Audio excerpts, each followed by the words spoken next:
निवडणुका जिंकण्याची वेळ येते. याचा अर्थ त्यांना त्यांचा पराभव दिसतो आणि पराभवाचं रूपांतर विजयात करण्यासाठी त्यांना असे उपद्रव करावे लागतात. विधान परिषदेच्या संदर्भात महाविकास आघाडी कधी जाहीर होणार आणि कोण उमेदवार? अरे बाबा, आमचा एकच उमेदवार आहे सगळ्यांचा मिळून.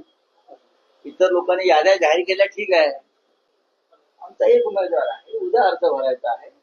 उद्या 11 वाजता आपल्याला कळेल कोणाला अर्ज भरता येईल. तिथे गेल्यावरच तुम्हाला कळेल पायरीवर विधान भवनाच्या कोण आहे. उद्धव ठाकरे साहेब उद्या अर्ज भरतायत असं समजतंय. उद्या किती वाजता अर्ज दाखल करणार?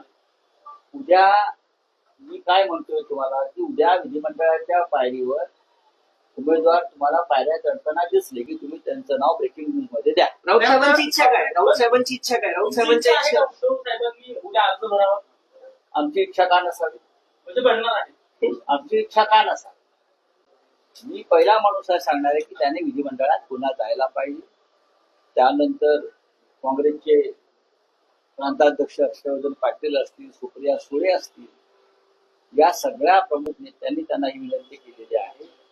त्यानंतर केंद्रातून काल के.सी. वेणुगोपालजी, रमेश चेन्नीथलाजी जे प्रभारी आहेत महाराष्ट्राचे, त्यांनी सुद्धा अशा प्रकारची भूमिका घेतलेली आहे की माननीय उद्धव ठाकरे यांनी विधिमंडळात जाऊन महाविकास आघाडीचं नेतृत्व करावं, अशी भूमिका सगळ्यांची आहे.